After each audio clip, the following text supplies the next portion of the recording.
नमस्कार, स्वागत है आपका जी बिजनेस में। मैं हूं दीपक डोभाल और आप देख रहे हैं आपकी खबर आपका फायदा।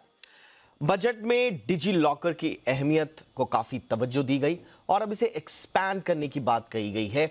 इससे ओरिजिनल सर्टिफिकेट के रखरखाव, जो फिजिकल सर्टिफिकेट्स हैं, जो कागजात हैं, उनके रखरखाव, उनके गुम हो जाने की चिंता नहीं रहेगी। ये पूरा कॉन्सेप्ट हालांकि गवर्नमेंट ने पहले ही लॉन्च कर दिया था, लेकिन अब इसे एक्सपैंड किया गया है और इससे माना यह जा रहा है कि पूरा का पूरा जो फिनटेक इकोसिस्टम है उसको एक बूस्ट मिलेगा और हमारे यहाँ जो डिजिटल लॉकर की व्यवस्था यानी कि डिजी लॉकर का पूरा जो आइडिया है उसको और मजबूती मिलेगी। क्या है इस नए ऐलान में, पहले से ये कैसे भिन्न है, अब कैसे सहूलियतें बढ़ने वाली हैं और क्या इससे वाकई में ईज ऑफ डूइंग बिजनेस और ज़्यादा आसान होगा, उसे उस आइडिया को और मजबूती मिलेगी और फिनटेक के लिए किस तरह से ये क्रांतिकारी होगा, जिसका जिक्र वित्त मंत्री निर्मला सीतारमण ने भी किया। समझेंगे बहुत ही खास मेहमानों से, लेकिन पहले ये रिपोर्ट देखिए। लौट रहे हैं खास मेहमानों के साथ।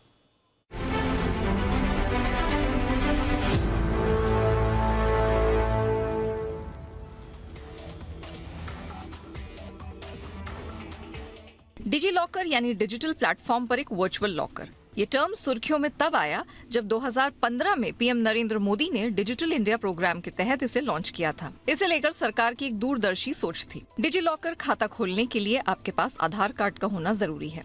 डिजी लॉकर में pan card, voter ID, passport के साथ दूसरे सर्टिफिकेट आसानी से स्टोर किए जा सकते हैं। इस बार बजट में वित्त मंत्री ने डिजी लॉकर को फिर सुर्खियों में ला दिया है।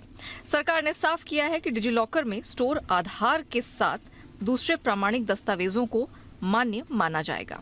समझते हैं कि आखिर डिजी लॉकर है क्या और सरकार का इस पर इतना जोर क्यों है। दरअसल वेबसाइट के अलावा इसका एक ऐप भी है जिसे हम अपने मोबाइल पर डाउनलोड कर सकते हैं।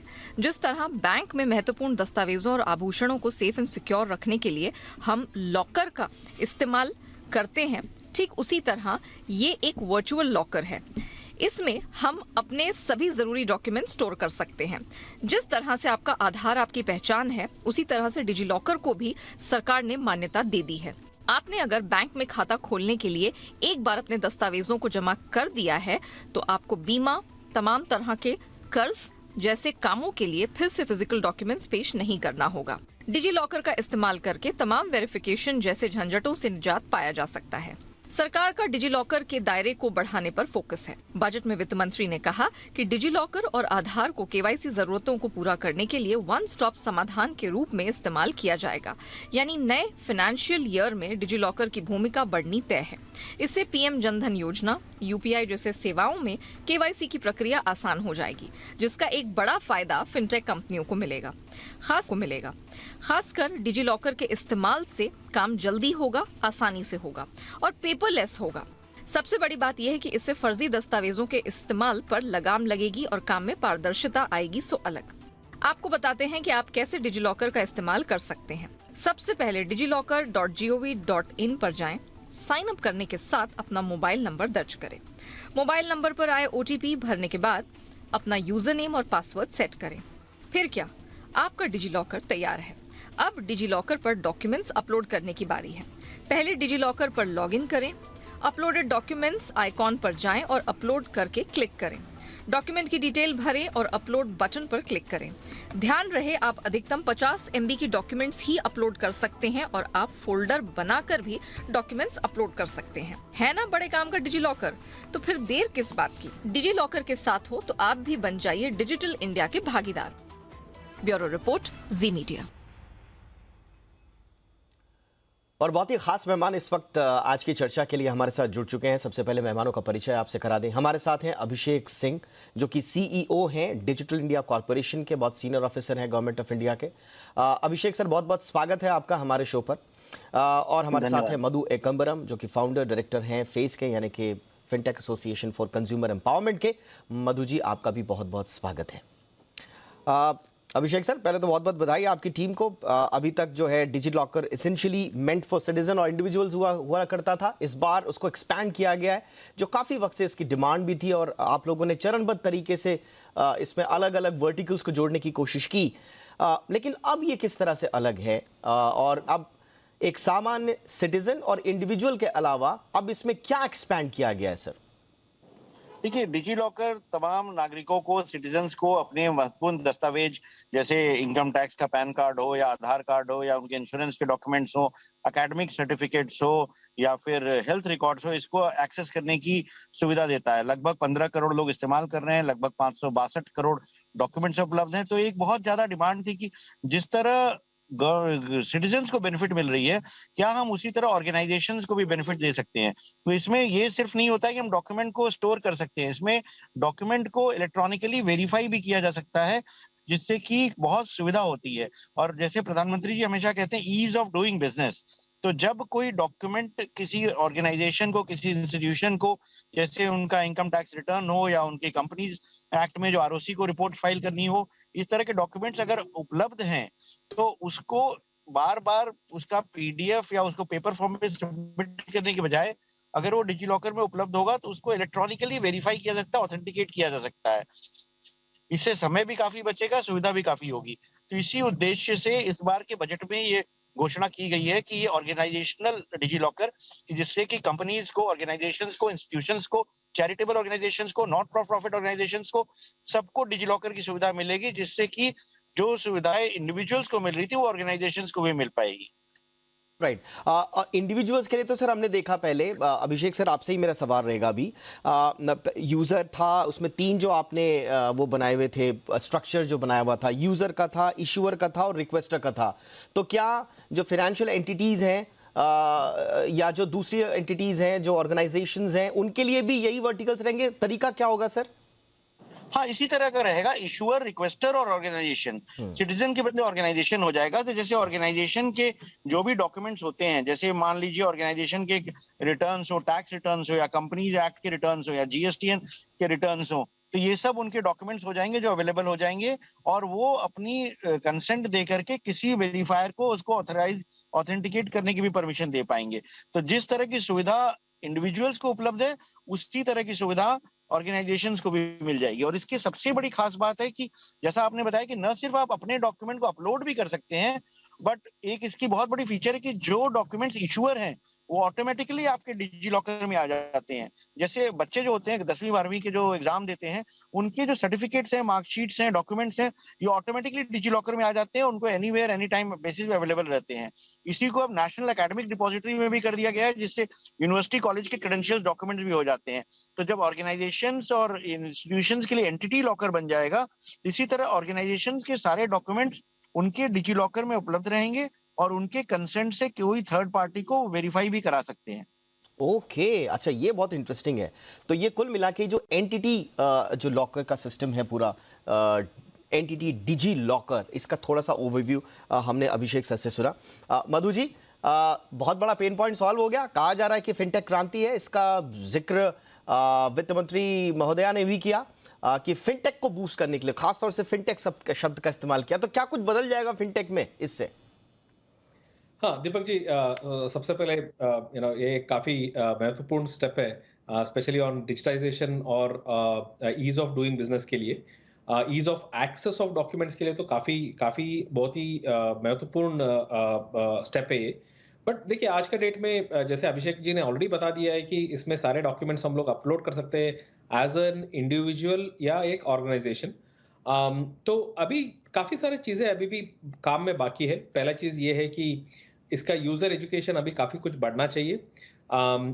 अभी एक मेन इंस्ट्रूमेंट नहीं बना है केवाईसी डॉक्यूमेंट्स को सबमिट करने के लिए, या कोई उनका जो इनकम टैक्स रिटर्न्स हो या इनकम टैक्स डॉक्यूमेंट्स रहेगा या उनका जीएसटी फाइलिंग रहेगा कोई एंटिटी का, अभी एक मेन चैनल नहीं बन चुका है अभी तक। एक अभी कॉन्सेप्ट लेवल और एक इंट्रोडक्शन लेवल पे है। तो यूज़र एजुकेशन मेरे लिए काफ़ी मायना रखता है। ये धीरे-धीरे बढ़ जाएगा। हर कोई भी अगर इनिशिएटिव है तो उसका पहला स्टेप यही रहेगा कि इसको एजुकेट करें, एंड यूज़र तक लेके जाए।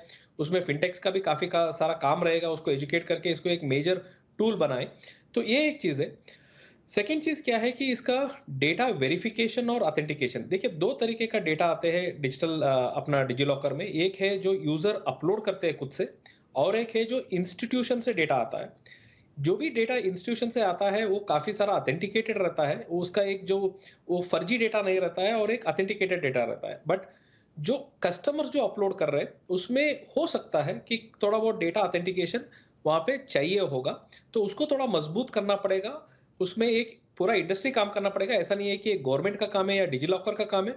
जो भी फिनटेक्स या बैंक्स उसको वेरीफाई कर रहे हैं, अगर वो गलत निकला वहां से डॉक्यूमेंट, तो उसको लॉक करना पड़ेगा कि ये जो डॉक्यूमेंट्स यहाँ पे यूजर ने जो दिया हुआ है वो थोड़ा गलत है। तो ऐसे थोड़ा क्लीनिंग सिस्टम होके वो सारा डेटा जो है वो बहुत क्लीन डेटा हो जाएगा। तो ये एक अच्छा स्टेप है।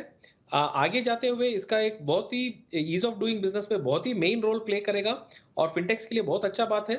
फिनटेक्स को भी इसमें साथ देना चाहिए, इसको यूजर एजुकेट करने के लिए। लेकिन आपने जो इसका अभी जो मधु जी जो चैलेंज का जिक्र किया है, मैं अभिषेक जी के पास उसी चैलेंज के साथ जाना चाहूंगा। एक number 1 user awareness, Abhishek ji, user awareness. दूसरा 15 करोड़ आपने बताया कि यूजर्स है रजिस्टर्ड डिजी लॉकर इकोसिस्टम के साथ। 562 करोड़ के आसपास डॉक्यूमेंट्स हैं जो एक्सेस वाया डिजी लॉकर हैं। लेकिन क्या जो ट्रस्ट और कॉन्फिडेंस है इस पूरे इकोसिस्टम में, वो आप अभी पर्याप्त मान रहे हैं, या आपको लगता है कि और इसमें एनहांसमेंट करने की आवश्यकता है? कोशिश करेंगे अभिषेक जी के पास जाने की। वो थोड़ा ट्रैवल भी कर रहे हैं तो थोड़ा सा नेटवर्क में इशू आ रहा है। मैं मधु जी के पास वापस जाना चाहूँगा। मधु जी, ये 15 करोड़ रजिस्टर्ड यूजर्स जो हैं और 562 करोड़ डॉक्यूमेंट एक्सेस, ये ऐसा लग रहा है कि काफ़ी ज़्यादा हैं नंबर्स में। लेकिन क्या ये पर्याप्त है ये शो करने के लिए कि इस पूरे इकोसिस्टम पे हमारा ट्रस्ट और कॉन्फिडेंस अभी जाग पाया है?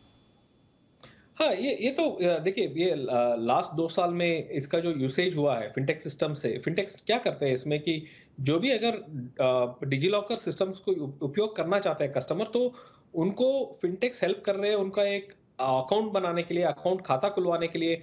और जो भी फिनटेक्स को पहले वो लोग डॉक्यूमेंट्स दे रहे हैं उसको वो इनडायरेक्टली डिजी लॉकर में वो सेव भी करवा रहे हैं, राइट? ये सारे काम तो हो रहा है, बट मेरा यही है कि ये अभी तक एक मेन स्ट्रीम नहीं बना है। अभी भी लोग OKYC या EKYC जैसे मेथोडोलॉजीज को यूज कर रहे हैं, वीडियो वेरिफिकेशन का यूज कर रहे हैं। तो वो एक हो जाएगा, ये एक अच्छा स्टेप है, जैसे मैंने पहले भी जिक्र किया। और कोई भी एक ऐसा सिस्टम को मास लेवल में अडॉप्शन करने के लिए इनिशियली थोड़ा बहुत अवेयरनेस और थोड़ा बहुत हर्डल्स रहेंगे, बट वो पार होके एक अच्छा बहुत ही मजबूत सिस्टम बन जाएगा, ये मेरा उम्मीद है। अब देखिए 2-3 और चीजें भी मैं इसके बारे में बोलना चाहूंगा। पहले तो यहाँ पे स्कोप ऑफ डॉक्यूमेंट्स ज्यादा करने का काफी जिक्र किया गया है। इंडिविजुअल्स पे भी देखिए इसका यूज केस बहुत ज्यादा बड़ा होगा। अभी तो पहले तो सिर्फ अपना KYC डॉक्यूमेंट्स हम लोग यूजर्स वहां पे अपलोड कर रहे थे या फिनटेक्स उसको हेल्प कर रहे थे। अभी अगर ये स्कोप बढ़ा दिया जाएगा किसी का health documents, health related documents को अपलोड करने, तो इंश्योरेंस अंडरराइटर्स को बहुत आसान हो जाएगा। या अपना प्रॉपर्टी डॉक्यूमेंट्स को अगर वो अपलोड करने का सुविधा मिल जाए, तो जो भी होम लोन या लोन अगेंस्ट प्रॉपर्टी जो करते हैं वहां पे काफी सुविधाएं हो जाएंगे। अगर वो डॉक्यूमेंट्स वेरीफाइड है तो उसका जो प्रोसेसिंग है अभी आज का डेट में काफी टाइम लग जाता है, क्योंकि उसको लीगल वेरिफिकेशन करवाना है, उसका बैकग्राउंड चेक करवाना है। अगर ये सब already checked and authenticated documents अगर डिजी लॉकर में सबसे पहले ही रह चुका है, तो उस प्रोसेसिंग टाइम बहुत ही ज्यादा कम हो जाएगा और ईज ऑफ डूइंग बिजनेस और एक्सेस टू क्रेडिट और एक्सेस टू बैंकिंग कस्टमर के लिए काफी सारा फायदे का बात है ये आज का डेट में। ऑलराइट, एक छोटे से ब्रेक के लिए अब रुकते हैं और पूरे इस इकोसिस्टम को और थोड़ा सा समझने की कोशिश करेंगे। एक जो यूज़र जो यूसेज है इसको और कैसे मजबूत बनाया जा सकता है ताकि एक आम यूज़र का जो ट्रस्ट और कॉन्फिडेंस है इस पूरे इकोसिस्टम पे और ज़्यादा बढ़े। तो डिजी लॉकर का जो पूरा इकोसिस्टम है उसको एक्सपैंड करने का घोषणा जो है बजट में की गई है। इसका क्या मतलब है और अब कैसे ये और सहूलियत देगा ये पूरा क्लाउड बेस्ड जो गवर्नमेंट का डिजिटल इकोसिस्टम है, इस पर आज हम चर्चा कर रहे हैं। Abhishek Singh, CEO Digital India Corporation हमारे साथ बने हुए हैं, मधु जी भी हमारे साथ बने हुए हैं। अभिषेक जी, अभी जब हम मधु जी से चर्चा कर रहे थे तो एक जो छोटे मोटे कन्फ्यूजन्स हैं उसमें वो ये है कि गवर्नमेंट अलाउ कैसे करेगा फिनटेक को कि वो डिजिटल लॉकर में टैप करें। क्या इसके लिए कोई अलग से APIs आप लाएंगे, एप्लीकेशन प्रोग्राम इंटरफेसेस ले आएंगे? किस तरह से उनको एक्सेस मिल पाएगी जो फिनटेक्स है स्पेसिफिकली? सर देखिए, हमारे जो गवर्नमेंट में जो इंफॉर्मेशन शेयरिंग का जो फ्रेमवर्क है ये टोटली कंसेंट बेस्ड है और मेटी ने कंसेंट आर्किटेक्चर को नोटिफाई किया था 14-15 में ही। तो इसी तरह से जब भी कोई इंफॉर्मेशन किसी को शेयर करना होता है तो वो यूजर के कंसेंट के हिसाब से शेयर होता है। तो फॉर एग्जांपल अगर किसी के फाइनेंशियल स्टेटमेंट्स, अगर बैंक के स्टेटमेंट्स हमारे डिजी लॉकर पे किसी स्टेटमेंट में है, जैसे कुछ बैंक्स ने हमें बैंक स्टेटमेंट इंटीग्रेट कर लिया डिजी लॉकर से, और या फिर कैश फ्लोज है या जीएसटीएन का उसका नेट का ट्रांजैक्शन डिटेल्स है या इनकम टैक्स के उसके डिटेल्स हैं, तो अगर कोई लोन ही कोई फाइनेंशियल इंस्टीट्यूशन उसको कोई क्रेडिट देना चाहता है तो नॉर्मली उसकी क्रेडिट वर्दीनेस को डिसाइड करने के लिए उसका कैश फ्लो वगैरह वेरीफाई करना चाहता है। फिजिकल वर्ल्ड में क्या होता है कि आप अपने बैंक स्टेटमेंट्स, अपने इनकम टैक्स स्टेटमेंट्स, अपने जीएसटीएन रिकॉर्ड्स वगैरह जाकर के बैंक को दिखाते हैं, देन वो वेरीफाई करते हैं, फिर जब संतुष्ट हो जाते हैं तब आपको लोन सैंक्शन करते हैं। तो जब फाइनेंशियल स्टेटमेंट्स डिजिटली एक्सेसिबल होगा, ऑथेंटिक फॉर्म में, वेरीफाइबल फॉर्म में, इलेक्ट्रॉनिक फॉर्म में, तो जो समय लगता है वेरिफिकेशन में और जो तकलीफ होती है लोगों को पेपर वेरीफाई कराने में वो कम हो जाएगा, एंड इससे क्रेडिट के डिसीजंस ज्यादा ऑब्जेक्टिव हो पाएंगे और हम लोगों को ज्यादा बेनिफिट दे पाएंगे। एक बहुत एग्जांपल इसका एक और हो सकता है कि जैसे मनरेगा बेनिफिशियरीज होते हैं, तो जो एकदम गरीब से गरीब लोग होते हैं, 100 दिन का रोजगार करते हैं, वेज लेबर करते हैं और उनको उनके वेजेस मिलते हैं, बट उनको ये एक्ट से द्वारा गारंटीड है, बट दे डोंट हैव, उनके पास कोई ये नहीं प्रूफ नहीं होता है कि उनका सैलरी स्टेटमेंट कितना है, तो इनकम कितनी मिल रही है। बट अगर उनके बैंक अकाउंट जो कि आधार से लिंक्ड है उसके स्टेटमेंट डिजी लॉकर पे उपलब्ध होंगे तो इन लोगों को कोई माइक्रो फाइनेंस इंस्टीट्यूशन इनके कैश फ्लो के हिसाब से, अगर इनकी 300 रुपए पर डे के हिसाब से 100 डेज का 30,000 रुपए की इनकम गारंटीड है, 30,000 रुपए की इनकम हो रही है, तो इनको हो सकता है 5,000 रुपए का, 10,000 रुपए का एक माइक्रो फाइनेंस लोन सैंक्शन किया जा सकता है, जिससे कि वो कोई एक एंटरप्राइज शुरू कर सकते हैं। बिकॉज 100 दिन का रोजगार तो मनरेगा से मिल गया, बाकी भी 265 दिन उनको जिंदगी कदर करनी है, तो उसके लिए वो कोई रेडी पटरी इस टाइप का काम कर सकते हैं, कोई डेयरी का काम कर सकते हैं, कोई लाइवलीहुड्स का काम कर सकते हैं। सो ये एक एडवांटेज है, और जो एडवांटेज इंडिविजुअल्स को मिल सकती है अकाउंट वेरिफिकेशन की, ये एडवांटेज बैंक ऑर्गेनाइजेशंस को, इंस्टीट्यूशंस को भी मिल सकती है कि वो अपना क्रेडिट वर्दीनेस, अपना फाइनेंशियल स्ट्रेंथ, अपनी जो उनका ट्रांजैक्शन डिटेल्स है, कैश फ्लो है, इसको डिजिटली, इलेक्ट्रॉनिकली, ऑथेंटिक रूप से वेरीफाई कर सकते हैं और उसको क्रेडिट के बेनिफिट मिलेगा। तो इस मामले में ये फिनटेक की दुनिया में बहुत बड़ा कदम है। अभी अकाउंट एग्रीगेटर भी शुरू है, वो भी इसी के सिमिलर पैटर्न पे काम करता है। अकाउंट एग्रीगेटर सिस्टम भी यही है कि जो डिफरेंट बैंक्स अपने इंफॉर्मेशन एक दूसरे को शेयर करते हैं और उसके आधार पे कोई एक क्रेडिट का डिसीजन लिया जा सकता है। तो जब यही information, financial information digi locker पे उपलब्ध होगी, तो जो अकाउंट एग्रीगेटर से सुविधा मिल रही है उस तरह की सुविधा अकाउंट एग्रीगेटर को कॉम्प्लीमेंट कर पाएगी डिजी लॉकर की फैसिलिटी। एब्सोल्युटली। और मुझे लगता है इसका एक और फायदा ये भी होगा कि इससे जो क्लेम प्रोसेसिंग है, सेटलमेंट है, डिस्प्यूट्स हैं, फ्रॉड्स हैं, वो भी कम होंगे, क्योंकि आपका पूरा एक इकोसिस्टम डेवलप हो रहा है। मधु जी, कुछ सवाल रह रहा है? मधु जी, कोई सवाल रह रहा है फिनटेक्स की तरफ से, कोई जो आप अभिषेक जी से सीधा पूछना चाहें?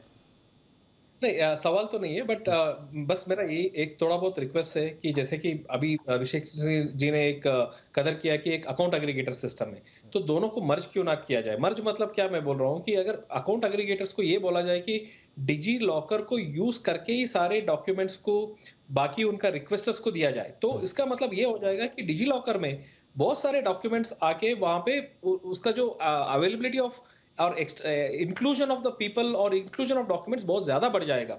जो फिनटेक्स अभी हम लोग अकाउंट एग्रीगेटर्स के थ्रू जो एक्सेस करते हैं, वो अगर उस मीडियम में कहीं ना कहीं अगर डिजी लॉकर मैंडेटरी हो जाए या उसके लिए कोई इंसेंटिवाइजेशन मिल जाए, तो वहां से क्या हो जाता है, इसका जो उपयोगिता जो है वो काफी बढ़ जाएगा।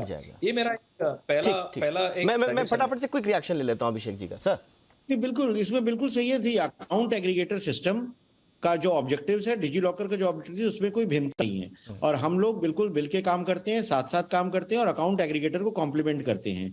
और सबसे बड़ा बेनिफिट जो आता है कि ऑथेंटिक डॉक्यूमेंट्स को एक्सेस करना, एपीआईज के माध्यम से एक्सेस करना, केवाईसी की जो प्रॉब्लम्स होती है उसको कम करना, और जो एक कई बार इंडिसीजन की स्थिति होती है because we are not sure of a document, वो प्रॉब्लम को सॉल्व करती है डिजी लॉकर।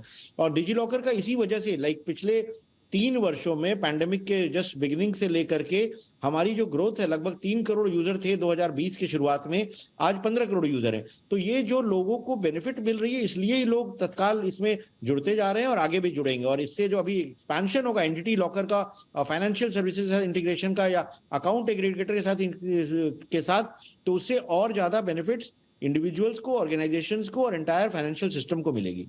एब्सोल्युटली सर, एक संक्षेप में एक हमारा एक सवाल था कि इसमें नॉन पर्सनल डेटा को भी आप इसमें आगे बढ़ाना चाहते हैं।